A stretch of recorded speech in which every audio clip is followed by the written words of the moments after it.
It seems I can't hide it anymore. You win. Okay, I'll tell you everything.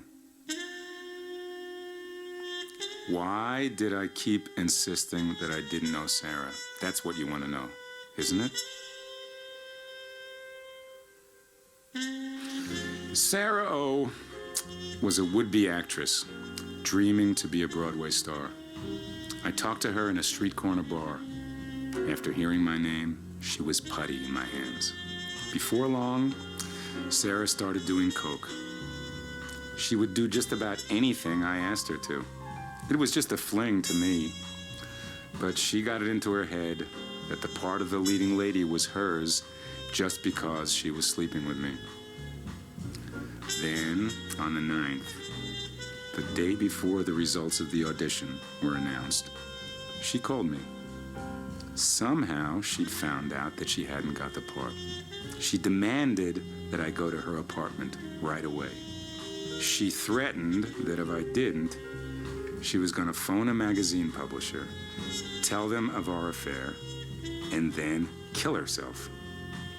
I could tell from her voice that she was serious. So I snuck out of the office without telling Diane. When I opened the door to her apartment, Sarah was standing there holding a sharp knife in one hand. I was very surprised. I tried to take the knife away from her, but in the struggle, I accidentally stabbed her. She dropped to the floor and didn't move. I was dumbfounded by what had just happened. Then, all of a sudden, a man opened the door and entered the room. It was Pete Guilford, a magazine reporter. I was so shaken that it didn't even occur to me that there was anything fishy about his sudden, timely appearance.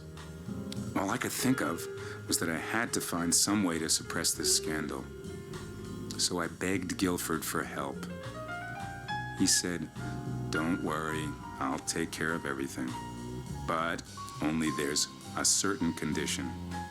He told me not to reveal what I knew about Lauren Bennett, no matter what happened, because I know a lot about her ex-husband, Mark Bennett, and all.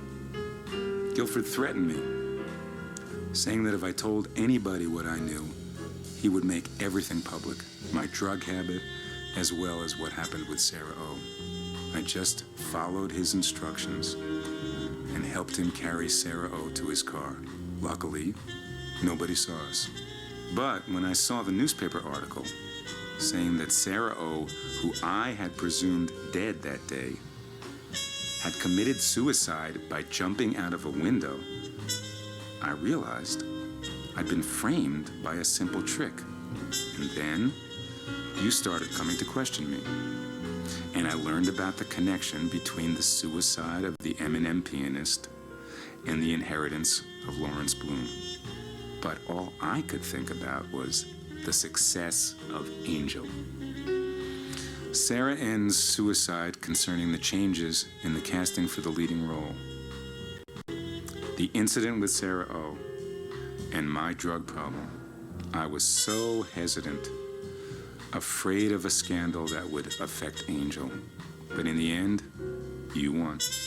Sarah J. Shields' father was a composer named Mark Bennett. And Lauren Bennett knew that. She must have been killed because of that. That's all I can say. Well, Mr. Harold, can you understand why I started to use drugs? In the war, in Vietnam, I saw hell on earth. It was inhuman, full of fear, violence, and cruelty. I've devoted myself to the theater, dreaming of applause on the top stage in Broadway. But the memory of Vietnam has stuck in my mind all these years. It's never left me. Every night, I have the same nightmare. Gradually, I started turning to drugs to escape from the nightmare.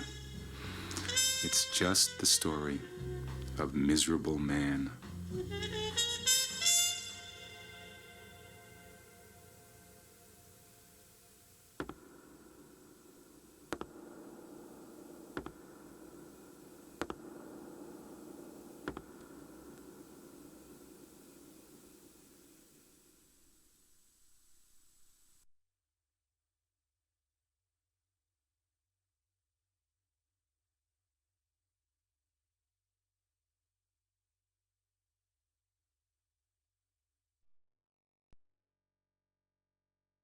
charge was cleared.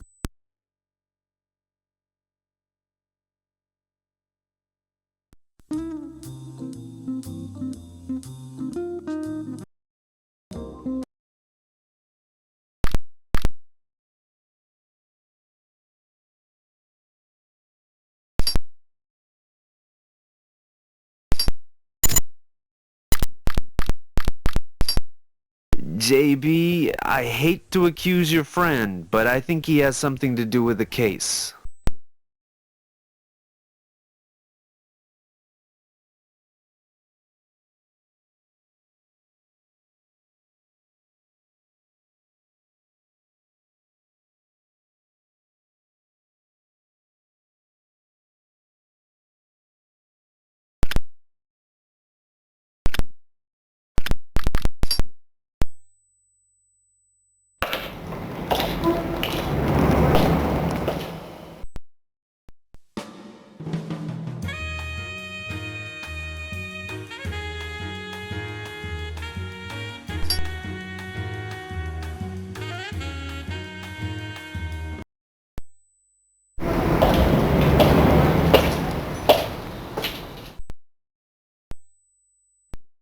Hello, Mr. Harold.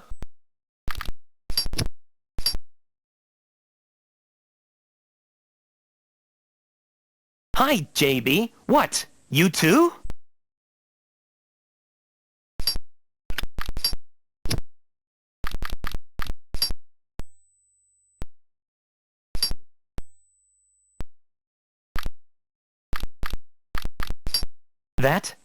That's mine.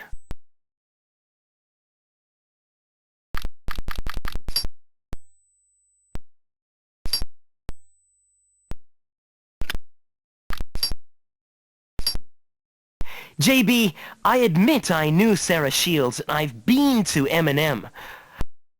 JB, you've changed so much.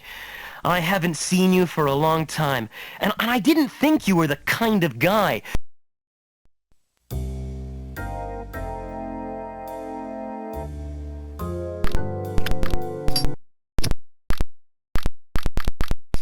I've had enough of it, JB. She wanted to rob her of the fortune. Yes, JB, what you're thinking is right. I didn't want you to know it. I don't...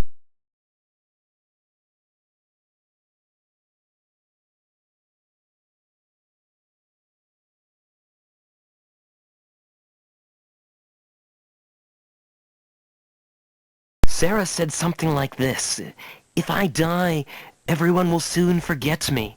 But he, that detective, may...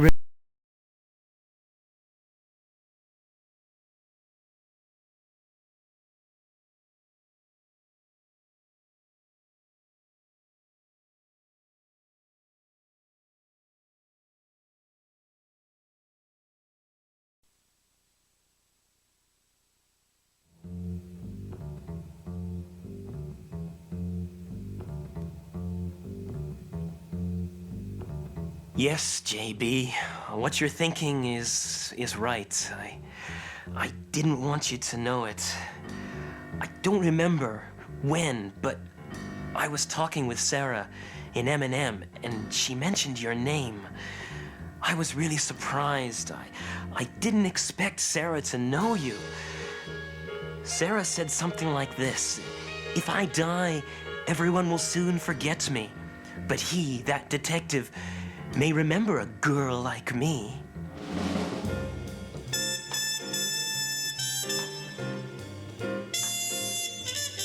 JB, you remember Jacqueline, don't you? We were 20 at that time, and we both loved her. But by some twist of fate, she was caught in a brutal criminal's gunfire and was killed by a stray bullet.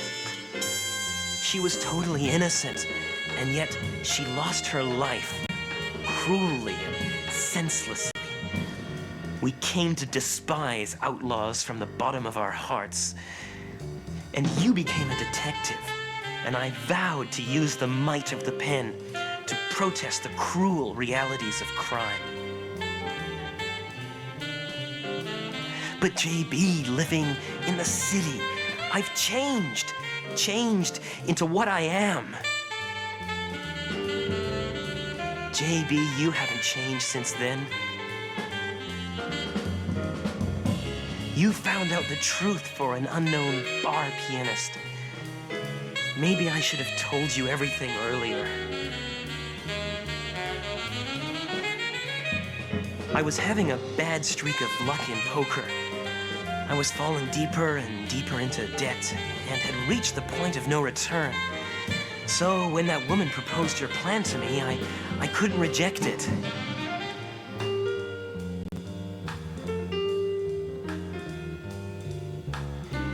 She was conspiring with Baker, the lawyer, who was also a member of the poker ring, to make off with the great fortune of Lawrence Bloom.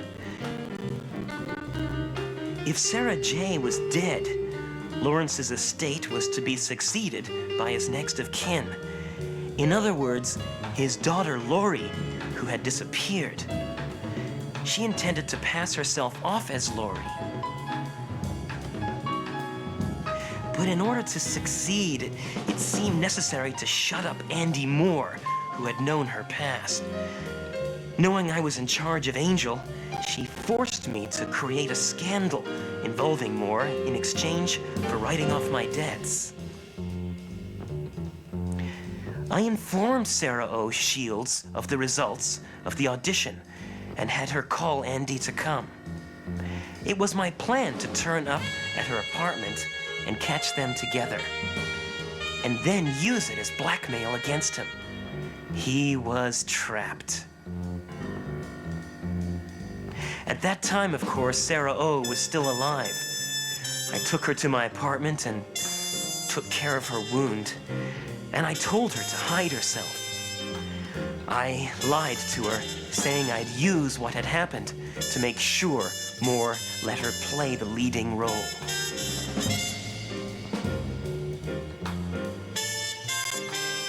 Sarah O. stayed in my apartment for about 2 weeks. I didn't let her contact anybody. But when her wound got better, she started saying that she was gonna go back to her apartment.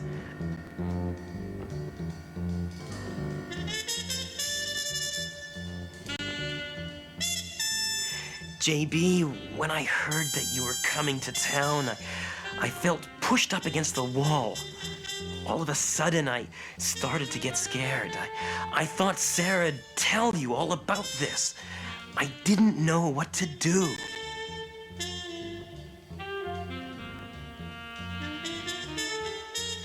I drove Sarah to her apartment, and I pushed her out of that window. JB, Sarah O. Shields was killed by me.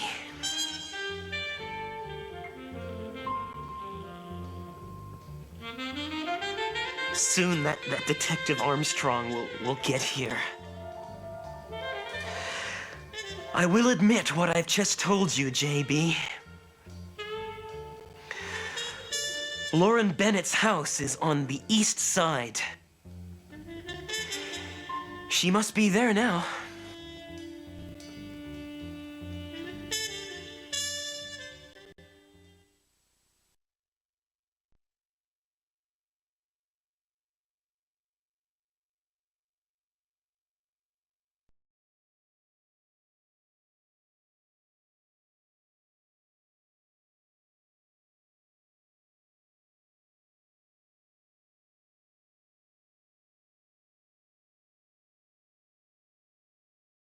JB, Pete will pull himself out of it.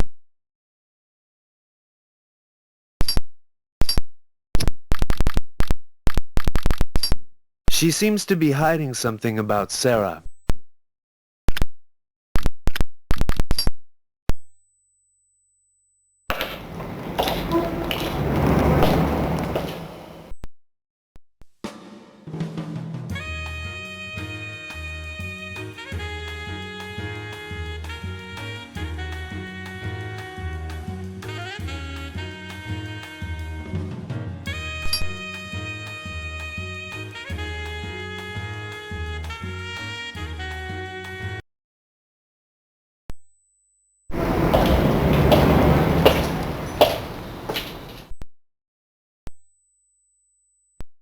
Oh, it's you.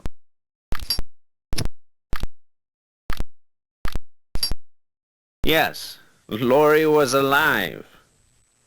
Lawrence hid his daughter in Chicago, but she rebelled.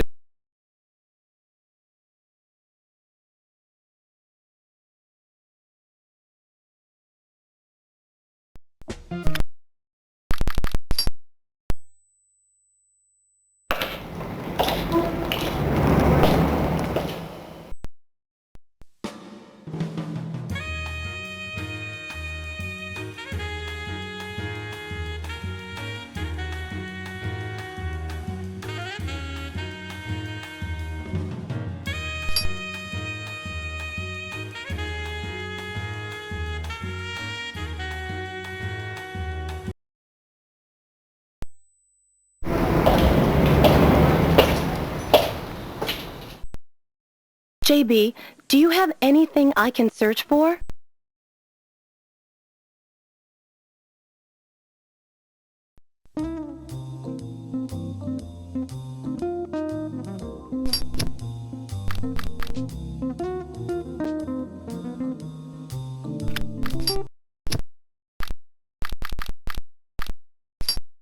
Sarah was Lori Bloom's daughter. JB, do you think Sarah knew this?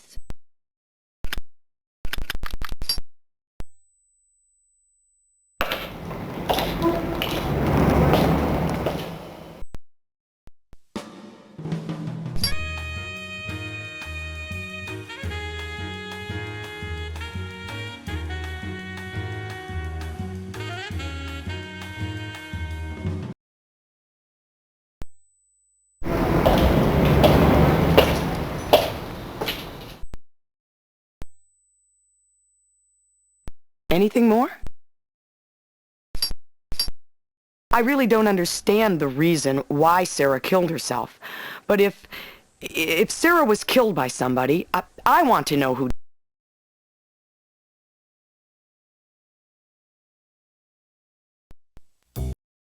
Mr. Harold, I thought of Sarah. Sarah's real father was Mark.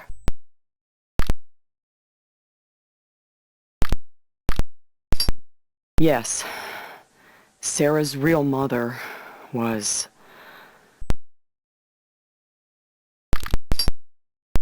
If Sarah died...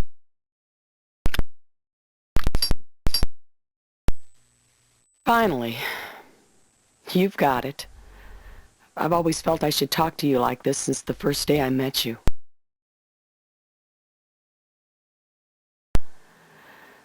Mr. Harold, will you listen to my boring confession?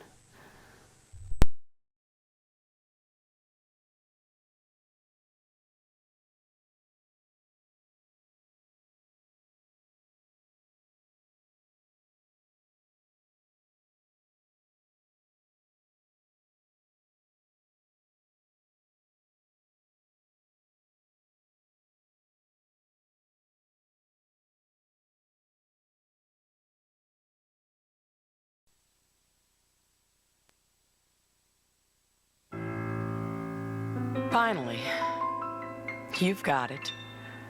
I've always felt I should talk to you like this since the first day I met you.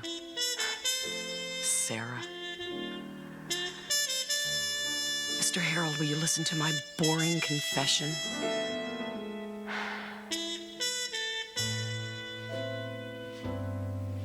More than 20 years ago, I met a young man whose dream was to become a composer.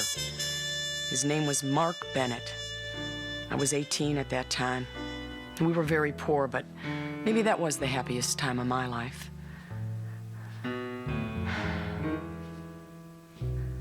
Mark wrote songs in front of the piano every day. I worked hard day and night just for him. And finally, the time came that his talent was recognized by the world. His song won a prize in a contest. After that, Mark became popular as a rising composer and wrote a lot of wonderful songs. There was no need to worry about money anymore. I didn't have to work anymore. But from that time on, Mark's heart slowly drifted away from mine. He often didn't come back all night, and when he was at home, he was bad-tempered. There was no question that he had fallen in love with someone else. I heard it through the grapevine that his lover had become pregnant. And it happened on that day. On that day, 23 years ago, Mark came home from work and said to me, "Let's separate. We can't go on like this. I'll pack my baggage and get out tomorrow."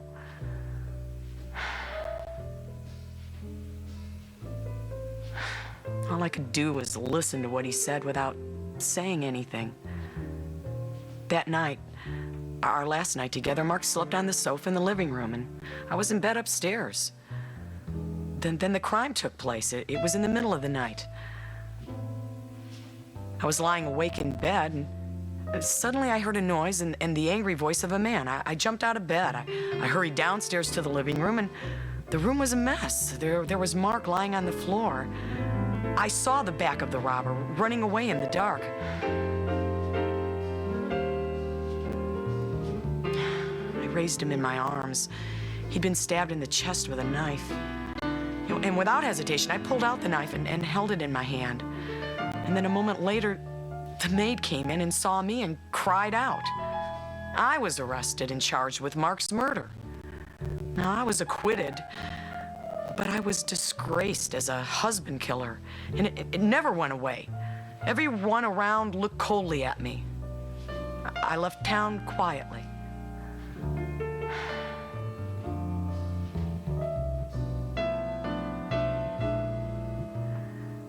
And since then, I've changed so much. I don't trust anyone, and I can't love anybody. Only money doesn't betray me. Without knowing it, I became a woman who'd do anything for money. When I first met Sarah, her loneliness impressed me somehow. Sarah's unfortunate past seemed to be like mine, so she became my favorite. She told me everything. After Sarah started to work in the bar, Lawrence Bloom, one of my customers, came to the bar every night to listen to Sarah's piano. It was because Sarah resembled his wife, Mary, in her youth. And when one of the poker players, Roy Baker, told me the secret of the kidnapping case of Lawrence Bloom's daughter, it occurred to me that the real mother Sarah was looking for might be that Lori. One day, Sarah showed me an old score. She said it was left by her mother-in-law. I couldn't believe my eyes. It was a song Mark Bennett had dedicated to his unborn daughter 23 years ago. At that moment, I knew Sarah's real father was Mark. Life is so cynical. My favorite Sarah was the daughter of the woman who'd screwed up my life. And that woman was Lori Bloom. When Roy Baker told me about the will of Lawrence Bloom, an idea of perfect revenge came to me.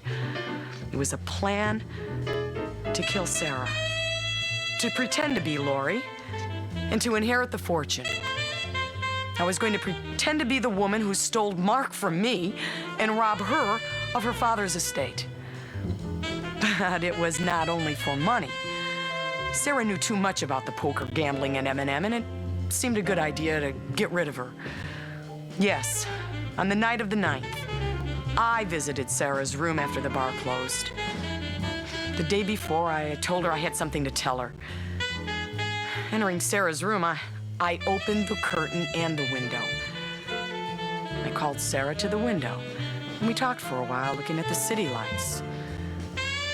Usually, Sarah was very tacit, but on that night, she talked a lot. She brought out a small, heart-shaped music box and showed it to me. It was a Lori's music box that Lawrence Bloom had given her. Sarah sat in the window and listened to the sad melody of that music box. From behind, I covered her mouth with the curtain. She couldn't breathe and struggled. She hit the window frame with the music box, and I pushed her back as hard as I could. Her body bent like a hinge. She muttered in a suffering voice.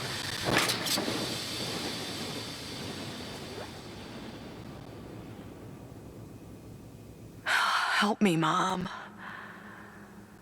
At that moment, Sarah's body was absorbed into the darkness of the night. She was falling, and in her white dress, she looked like an angel dancing in the dark. I, with these hands, pushed Shara out that window, yes. Mr. Harold, I am the murderer.